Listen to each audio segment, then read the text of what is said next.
Môre en welkom by Kaleio Kerk. Dit is vir my so lekker om weer saam met jou op hierdie manier te kan kuier, daar waar ook al jy lê of sit of staan of ry of waar ook al jy weer na hierdie diens kyk.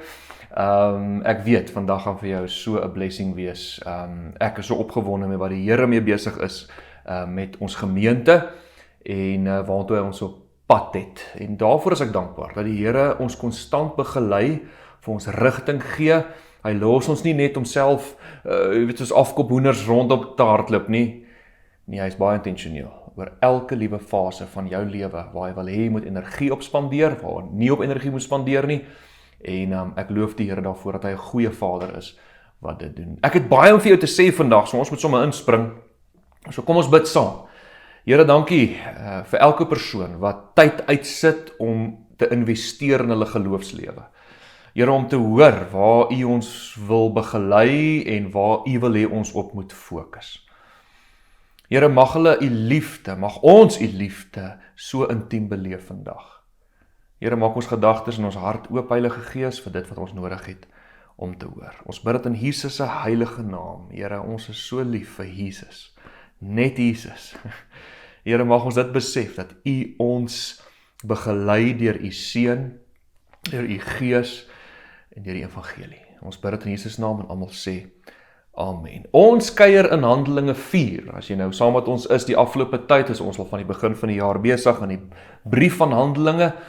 En ons kyk so 'n bietjie na die oorspronklike of die eerste kerk en hoe hulle gefunksioneer het, want ek dink daar's baie van wat daarso gebeur het, wat die Here wil ons gemeente in begelei om daai waardes op te tel, om daai strategie op te tel en net om die Here se hart en krag op te tel, en mag ons dit so sterk en saam beleef. Handelinge 4 wil ek gou vir jou konteks gee. Sien ons hoe Petrus en Johannes, twee mense wat nou gevul is met die krag van die Heilige Gees, wat nou begin rondloop en wonderwerke doen soos wat Jesus gedoen het. Ons sien dit vir die eerste keer in geskiedenis. Dit was net eers Jesus as seun van God, wat ten volle God was, maar ook ten volle mens was, rondgegaan het, die evangelie gekommunikeer het en mense genees het.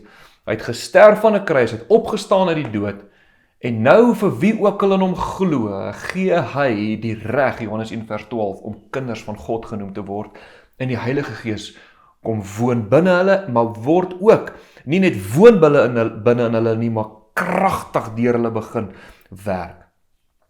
Kan ek vir jou sê, die Heilige Gees wil kragtig deur jou ook werk.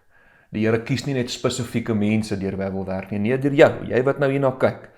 En die woord sê dat voor die grondlegging van die aarde het hy jou uitgekies vir 'n spesifieke roeping, vir goeie werke, wat hy deur jou lewe wil laat gebeur. En so kom ons ontdek saam wat dit is.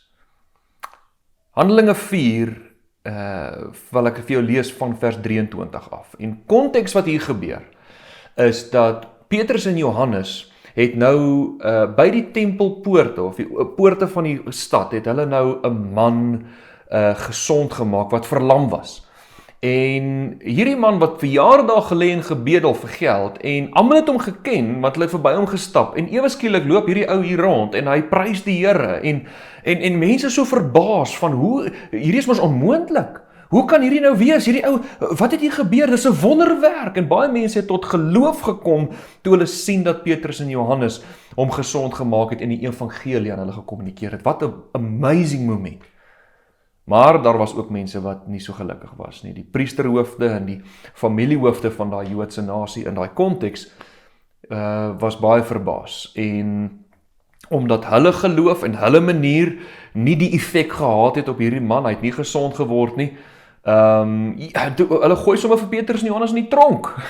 Hulle probeer nou uitwerk, wat is besig om hier te gebeur? En hulle probeer hulle leed aandoen, en die Engelse woord is punish, en hulle probeer nou iets teen hulle kry, om hulle toch net uit hierdie gemeenskap uit te kry, want hulle weet nou nie wat om met hierdie twee te doen nie. Maar al die tyd is dit die Heilige Gees wat deur hulle werk, en so toe hulle niks op hulle kry nie, laat hulle vry. En dan gebeur daar 'n groot ding, en kom ons lees dit vers 23. Toe hulle vrygelaat is, het Petrus en Johannes dadelik die ander gelowiges opgesoek en vir hulle vertel van wat die priesterhoofde en die familiehoofde alles gesê het. Toe het al die gelowiges saam tot God gebid. Kom ons stop net daar. Hoor hierdie gebed. Almagtige Here, Skepper van die hemel en die aarde, die see en alles daarin, U het lang gelede U dienaar, ons voorvader Dawid, deur die Heilige Gees laat sê, waarom het die nasie so te kere gegaan? Waarom het die volke sinnelose planne beraam? Die konings van die aarde het hulle slaggereed gemaak, en die heersers het saamgespan teen die Here en teen die Messias. Dit is wat in hierdie stad gebeur het. Herodes Antipas en Pontius Pilatus, die gouverneur, die ander volke en die volk Israel het saamgespan teen Jesus, U heilige dienaar, wat deur U toegerus is vir sy taak. Vers 28, eintlik was alles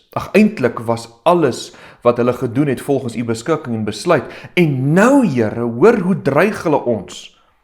Gee dat ons U diensknegte U woord met waagmoed sal verkondig. Steek U hand uit en bewerk genesing en laat daar wondertekens plaasvind deur die naam van U heilige dienaar Jesus. Na hierdie gebed het die gebou waar hulle bymekaar was geskit en hulle is almal met die Heilige Gees vervul en hulle het God se boodskap onverskrokke verkondig. Ek beleef hierdie is 'n woord vir ons Kaleio Kerk. Toe ek die afgelope tyd vir jou bid en ek lees Handelinge 4, toe beleef ek regtig die Heilige Gees begin lei my om te sê, Leon, ek wil Kaleio Kerk begelei om te leer hoe om te bid. Ek sien hierdie prentjie wat die Here vir my wys, waar meeste mense kyk vir ons aanlyn of kom na ons dienste toe om 'n boodskap te ontvang. En dis goed en dis reg, dis waarvoor die kerk is, dat ons die woord van die Here kommunikeer, sodat ons dit kan inneem en ons transformeer. Maar daar moet nou, dit kan nie net daar stop nie. Dit kan nie net by 'n plek uitkom waar ons die woord hoor en dit val hier op 'n stuk grond, of dit nou droë of vrugbare grond is of nie goeie grond is nie. Daar's iets wat met daai woord moet gebeur, en ek glo dit is hierdie aksie, dit is gebed. Kan ek jou vandag in die oë kyk en sê, gebed is die sterkste wapen in my en jou hande. Dit is die een ding wat die vyand in jou lewe wil kom doen, en dit is om jou stil te maak. Want wat jy nie weet nie, is dat die volle krag van die Heilige Gees binne in jou is. En wanneer jy praat, wanneer jy genesing spreek, wanneer jy verklaar die naam van Jesus Christus, moet daar genesing en transformasie plaasvind. Demone moet vlug, want jy dra dieselfde autoriteit as Jesus Christus. En so miskien die afgelope tyd het die Here jou gebedslewe stil gemaak, en ek wil jou weer uitnooi, om saam met my in 'n tyd van gebed in te gaan, om te sien wat die uitwerking van gebed op jou lewe is. Weet jy wat is vir my wonderlik van hierdie stuk? Die oomblik toe Petrus en Johannes aangeval word deur die Joodse priesterhoofde, het hulle nie in vrees opgetree nie, hulle het nie in angs opgetree nie, maar hulle het met gebed opgetree. En hulle het teruggegaan na hulle geloofsgemeenskap toe, na hulle kerk toe, en hulle het onmiddellik gebid en gesê, Here, ons sien die aanval, ons sien die teestand, gee vir ons die waagmoed, give us the boldness, Here, om die woord, die evangelie sterker te kommunikeer, want ons weet wat sy effek dit sal hê in die res van hierdie stad, en ek wil jou uitnooi. Sien jy saam met my al die gebrokenheid rondom ons? Sien jy al die seer, die pyn, die armoede, die egskeidings, die korrupsie, die misdaad, sien jy dit saam met my? Nou, wat gaan ons reaksie wees? Gaan dit vrees wees? Gaan dit angs wees? Wat gaan dit wees? Wel, ek wil jou uitnooi om vandag 'n besluit te maak dat ons reaksie gebed sal wees. Ek het hierso neergeskryf wat ek glo gebed aan my en jou kom doen? Wanneer ek en jy bid, wat is die effek op ons lewe? Nommer 1, bid maak jou liewer vir mense. Jy sien, ons is so gefokus op ons eie situasies. Ons is so gefokus op die goed wat nou ons aandag trek, in ons eie omstandighede, en jy hoor dit, hoor jy is nie waar jy moet wees nie, hoor jy het nog nie die rekening betaal nie, en hoor jy het jy nog nie genoeg gespaar vir jou aftrede nie, en kyk wat gaan in die land aan, en is jy veilig genoeg, en hoor jy is besig om jou kinders af te skeep, en hoor jy, het jy genoeg tyd met jou man, en is jy huwelik gesond, en spandeer jy julle geld reg, en hoekom het jy nog nie daai gewig verloor nie, en hoor jy dit? Dit is net klomp, die Engelse woord is noise, rondom jou, om konstant jou in vrees en angs te kry, sodat jy nie optree in gebed nie. Kan ek jou vra, wanneer laas het jy jou fokus van jou situasie afgehaal en op iemand anders se situasie gaan lewe spreek? Wanneer laas het jy vir iemand anders gebid? Wanneer laas het jy lewe in iemand anders se situasie ingespreek? Jy sien, dit is wat gebed doen. Ewe skielik kom ons agter dat ons situasies is nie so erg as ons gedink het nie. En ander mense het regtig nodig dat ons lewe in hulle situasies inspreek. En wanneer ons dit doen, dan word ons liewer vir daai persone. Bid maak ons hoopvol. Hoe meer ek met mense kuier, hoe meer kom ek agter dat pessimisme en sinisisme, dis maklik om daarin te funksioneer. Om in gesprekke te hoor hoe agter die land is en hoe sleg ons regering is en hoe die land is besig om te brand en hoe gaan ons hier uitkom en ons moet eerder net waai en weet jy, ek dink dit is tragies om so te lewe, om hopeloos te lewe. Ek dink dit is tragies. Miskien is jy daar, waar jy die afgelope tyd hopeloos voel, waar jy moedeloos voel, waar al wat jy raak sien is die negativiteit, al wat jy raak sien is die seer en pyn van ons gemeenskap, en wanneer ons bid, dan is ons besig om met die teenoorgestelde gees te bid, dan bid ons dit wat nog nie 'n realiteit is nie, dan sê ons dit hardop, en dit kweek hoop. Here, ek bid teen armoede, Here, ek bid teen ongesondheid, Here, ek bid teen korrupsie. Jy sien, dit maak jou weer hoopvol. Dit het 'n ongelooflike effek op jou lewe. Dan, bid neem angs en vrees weg. Ek is oortuig dat die Heilige Gees en vrees nie in een oomblik in jou gedagtes kan wees nie. Dis of die krag en die voorsiening en die liefde en die bemoediging van die Heilige Gees of vrees of angs. En so wanneer ons bid en ons sê, Here, vrees verwyder jouself in die naam van Jesus Christus, moet vrees jou liggaam verlaat. En dan begin jou gedagtes in hoop funksioneer, positief funksioneer, jy sit sommer meer reg op, jy sommer meer lus vir hierdie lewe, depressie het nie 'n plek in jou lewe nie, jy sien, bid, verdryf alle vrees. En dan laastens, bid, bou geloof. Jy sien, wanneer jy bid, dan is daar iets wat die Heilige Gees kommunikeer in jou om te sê, jou storie is nog nie klaar geskryf nie. Ek het jou, ek is by jou. Maak nie saak wat jou omstandighede nou is nie, jy bou 'n stuk geloof dat hierdie oorlog wat jy besig is om te veg, die Here het hom, die Here het dit reeds oorwin. Here, ek weet, ek kan net op u naam roep, Romeine 10:10, wie ook al op die naam van Jesus roep, sal gered word. Kan jy sien die effek wat, dis net 'n paar goed, daar is nog klomp goed, dis net 'n paar goed wat bid in jou lewe kan kom doen. En so, ek wil jou begelei, miskien het jy die afgelope tyd, kom jy agter, maar die duiwel het jou gebedslewe stil gemaak, en jy is negatief, en jy is vol vrees, en jy is vol angs, wil jy nie vandag saam met my dit kom omswaai, en saam met my begin bid. Hoor wat sê Efesiërs 6 vers 10 tot 12, hy sê, ten slotte, vind krag in julle verbondenheid aan die Here, ja, in die krag van sy sterkte. Om staande te bly teen die listigheid van die duiwel, moet julle God se gevegstoerusting aantrek. Vers 12, want ons stryd is nie teen mense nie, maar teen die bose regeerdes, die maghebbers, teen die geeste wat die heerskappy in hierdie donker wêreld uitoefen teen die bose geeste in die hemelruimtes. Ek wil jou vertel wat hierdie week met my gebeur het. Ek in 'n pelry fiets saam. As jy nou deel van ons gemeente is, ons het elke woensdag het ons Kaleo 5 AM Club, en dis waar ons in Hazelwood in Pretoria kom, ons as 'n oefengroep by mekaar, en dan oefen ons vir 'n uur saam, en dan bid ons, en ons drink koffie saam, en kuier sommer net lekker. Dit is 'n wonderlike geleentheid, en een van my pelle kom ry saam, en ons is besig om fiets te ry, en ons gesels so oor die gebeurtenisse in die wêreld, groot goed wat besig is om te gebeur. Dit wat in Amerika gebeur, die oorlog, of moontlike oorlog, en almal wat, dis so tense in die wêreld.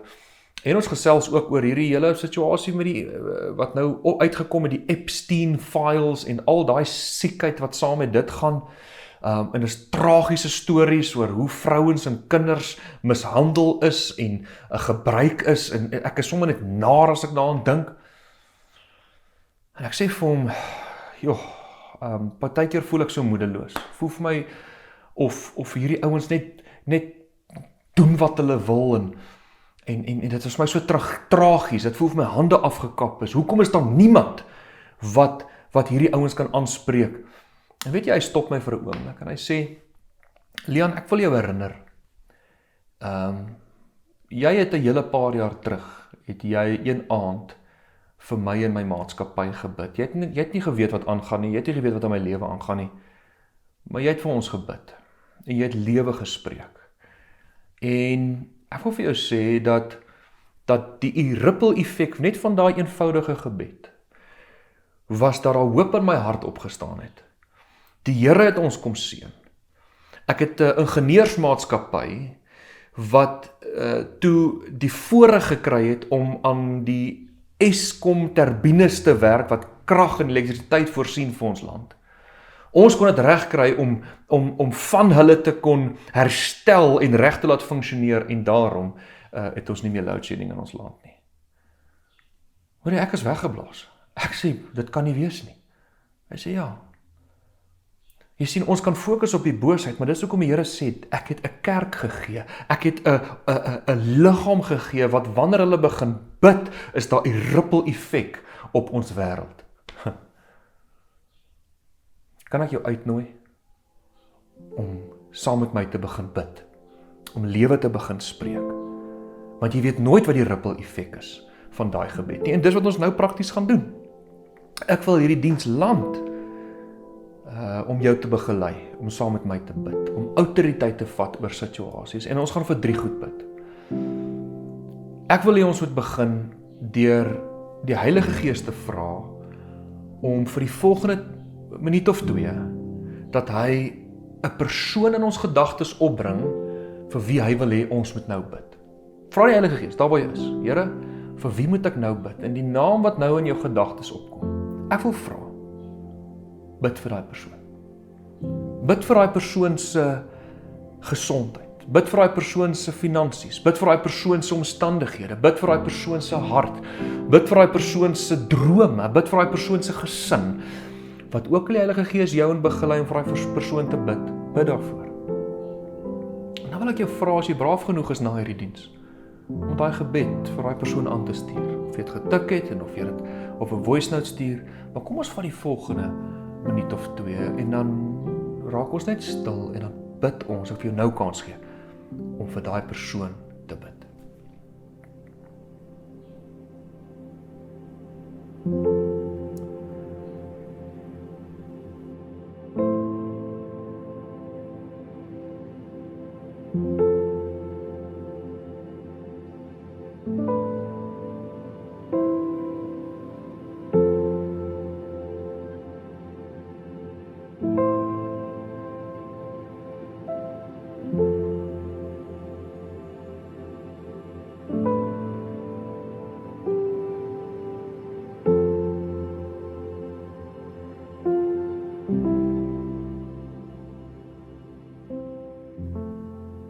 Beleef jy dit?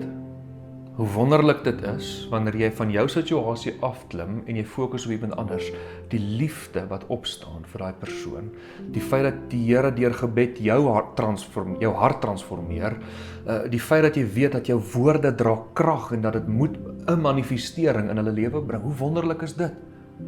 Mag ek en jy meer vir mekaar bid. Ek wil jou volgende begelei om te bid vir ons kerk. Kan ons 'n minuut of 2 vat? En dan vra ek jou om te bid vir ons kerk, Kaleio Kerk.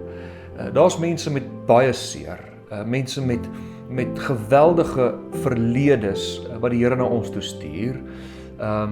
Ons gemeente groei ongelooflik en ons loof die Here daarvoor, maar ons kerk het strategie en wysheid nodig om die mense wat die Here aan ons toe vertrou, dat ons hulle reg lief het. Kan ek jou vra om vir die volgende minuut of 2 te bid vir Kaleio Kerk? En dan wil ek jou vra om daai woord vir ons aan te stuur of in te tik in die comments of vir ons te e-pos, want om dit te lees stig net weer ons geloof. Kan ek jou vra, kan ons die volgende 2 minute bid vir Kaleio Kerk?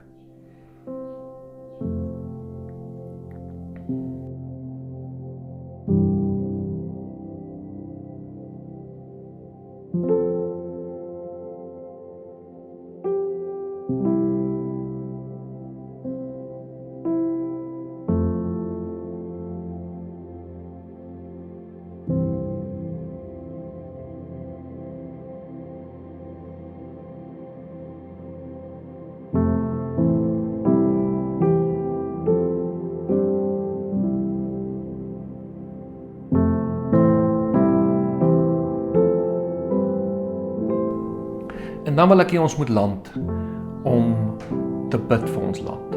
Jy sien, dit is maklik om pessimisties en sinies te wees oor ons omstandighede in ons land. Kan ek jou vra, wil jy saam met my nou 2 minute vat en lewe spreek, die naam van Jesus spreek oor ons regering, die land se leierskap, oor ons ekonomie.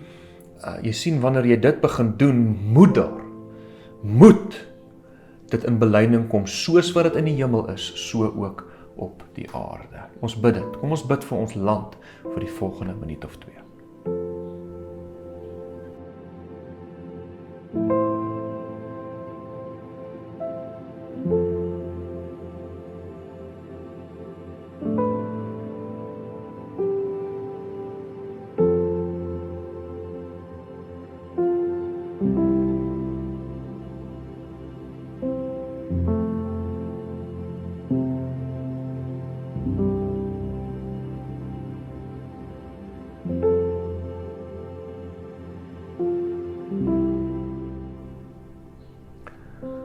Hoe voel jy? Hoe voel jy dat jy nou geestelik die krag wat die Heilige Gees in jou geplaas het, uitbid en sê? Ek beloof jy voel beter. Jy het hoop, jy het weer liefde, jy sien weer kans. Dis die effek van gebed op jou lewe. Ek wil jou uitnooi, kan ons die volgende maand, die res van die jaar, maar spesifiek die maand van Februarie vat en gebedslewe oefen, om elke oggend, jy hoef nie vir ure te bid nie, maar net om 'n prioriteit te maak, om te sê, Here, vandag bid ek vir. En miskien moet jy hierdie ook vat, hierdie 3 goed. Jy bid vir mense wat die Here in jou gedagtes opbring, jy bid vir ons kerk, Kaleio Kerk, en jy bid vir ons land. Wil jy dit saam met my vir die volgende maand doen? En ek weet, as ons dit doen, ons sê, Here, kom gee vir ons die waagmoed, soos Handelinge 4 sê, om die woord, die evangelie so hard te kommunikeer, want ons sien die ripple effek daarvan, die genesing daarvan. Nommer 2, Here, sien ons, dat wanneer ons saam bid, die effek wat dit op ons lewe het, en die krag, hoe dit 'n effek het op mense rondom ons. Dankie Here daarvoor. Kan ek land met Psalm 23? Wil jy dit saam met my sê? Psalm 23 sê, die Here is my herder. Ek kom niks kort nie. U laat my neerlê in groen weivelde by waters waar rus is. Lei U my in. Al gaan ek deur 'n dal doodskaduwee, sal ek geen onheil vrees nie, want U is met my. Net goedheid en guns sal my volg al die dae van my lewe. Ons bid dit in Jesus naam en almal sê amen. Ek het jou so lief. Ek kan nie wag om volgende week saam met jou verder te kuier oor die brief van Handelinge, dat ons weer kan saam bid, saam 'n gemeenskap wees. Ek is so lief vir jou. Ek sien jou volgende week by Simplicity Venue. Goed gaan.